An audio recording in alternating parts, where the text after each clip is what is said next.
Puke Cats on Laptops. It's been about a month since I last recorded a video and threw it out into the cosmos to be devoured by nothing. And since then, I've become a gamer. I don't know if you knew this, but I'm a gamer now. I bought a gaming laptop. Not for video games necessarily, it was on a big sale and it was cheaper than some workstation laptops, and my old one was long in the tooth, shall we say. But another immediate benefit of owning a laptop which can actually render video at a decent rate is that I'm a gamer now. I got a mouse, I got a keyboard, let's clicky clacky away, high frame rates, meow meow meow, drivers, run, Jesus fudge. Speaking of drivers, I literally got an update is getting put on my computer as I'm recording this right now.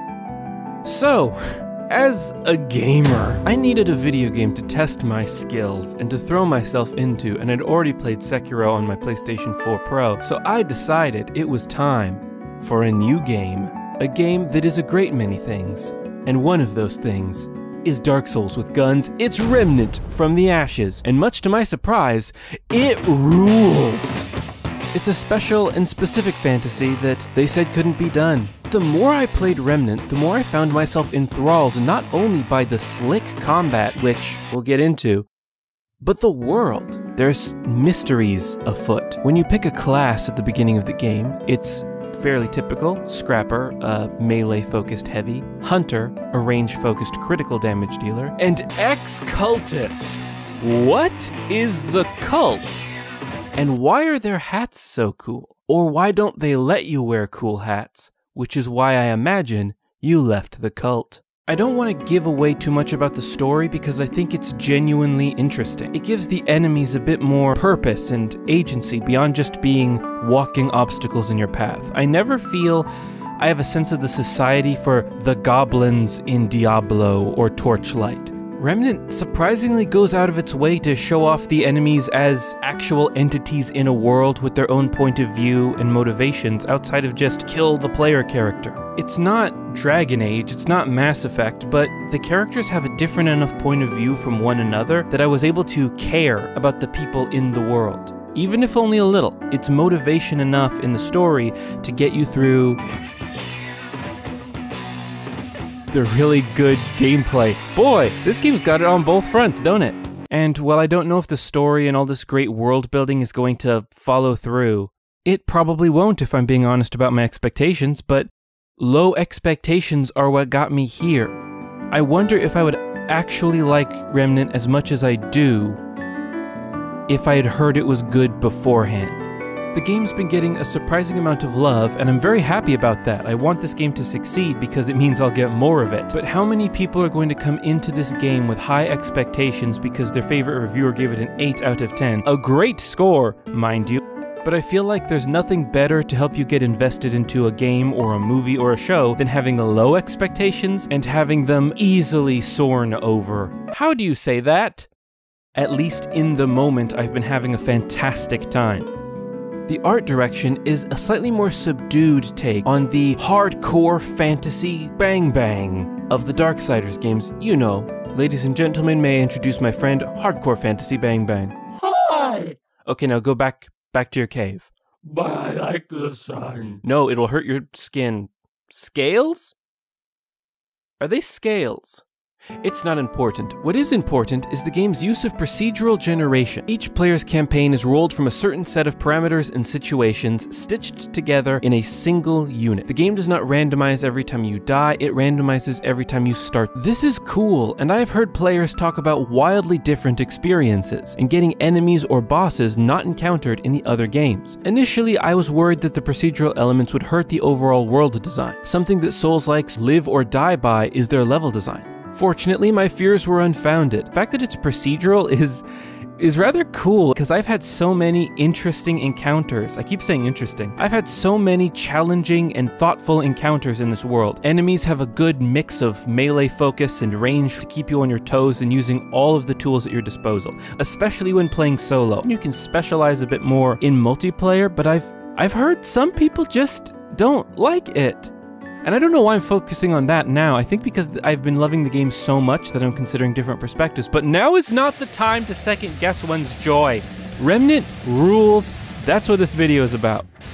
The melee weapons feel really good. Did I say that already? And that's great because 99% of your interactions with Remnant is shooting. Or stabbing, but mostly shooting. The game understands this. Melee combat is used to get out of tricky situations and so uses no stamina. Ammo drops from enemies are plentiful and your full stock is refilled every time you rest at a checkpoint. Large crystals that literally have no name other than checkpoints. It's a streamlined approach considering the staggering numbers of concepts and nouns that the game throws at you as soon as you leave the first world and enter some of the coolest shit in one of these games since Dark Souls its actual self. I am a huge fan of generic but somewhat over-designed sci-fi worlds, and boy howdy does Remnant have me covered. This game isn't a masterpiece, it's not a Sekiro. A masterpiece that I physically returned to GameStop because it was too hard, and then bought again because I loved it so much. The same copy. If you love something, let it go, and if it returns to you, it's Sekiro Shadows Die Twice, the best game of the year. I had just gotten a sniper rifle, and I'm not a huge sniper in most games that aren't Battlefield. Typically, I'm a bit of a scrapper that likes to get in people's faces. I thought you chose ex-cultist. Not, you know what I mean, generally speaking, in video games. But once I got that sniper rifle, the game physically opened up and went from tighter corridors where I was using my pistol for distance shooting and then closing the gap with my shotgun. For the first time, I had a way to get a jump on the enemies, and at that exact moment, the game opened vertically. And there were these balconies and catwalks of wood crisscrossing the dilapidated buildings with these deer people. They were the root, obviously, but they had legs, they had these little heads with antlers made out of sticks, which I love deer iconography. It's just cool. And they had guns. And so at one point, I thought that there was this lone deer guy who I was just gonna take out. But this deer sniper saw the kill, and so he started taking shots at me, and that alerted the other enemies in the area. So now, I had gone from getting the drop on them to them getting the drop on me.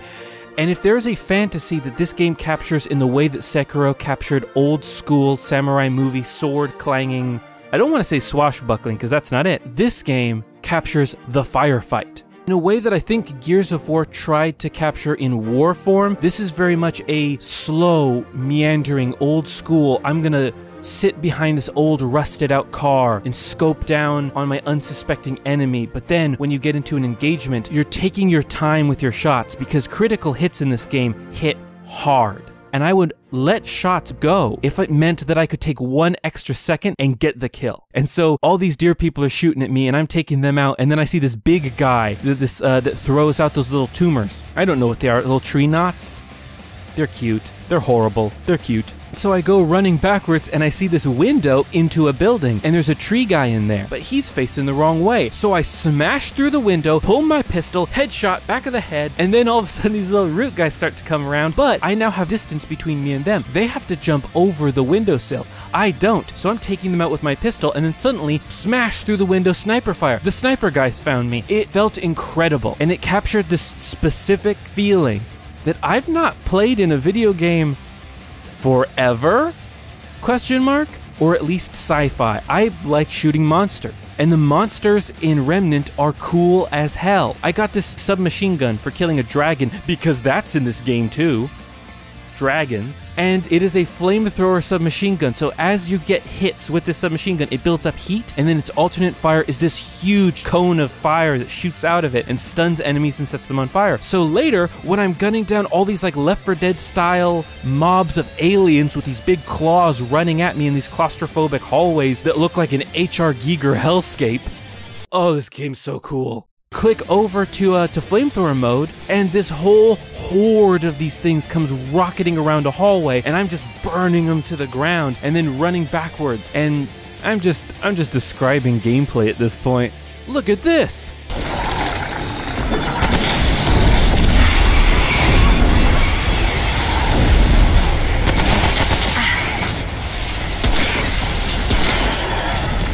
It clangy. Like, it's pure game. But I'm all about that now. You know why? 'Cause now, I'm a gamer. I hate that bit so much. Hey, Hardcore Fantasy Bang Bang? Yes. I'm sorry about how I... Your voice is starting to rub off on me. I'm sorry about how I treated you earlier, Hardcore Fantasy Bang Bang. It's okay, I understand. I'm a weird creature that lives in the glow cave. Well, how about I make it up to you by you telling the folks to like and subscribe? Oh, really? Yes. Hey, hang on. Let me get my YouTube hat. There it goes. Hey everybody, thanks for watching. If you like that, why not smash that like button and hit subscribe? I really appreciate it.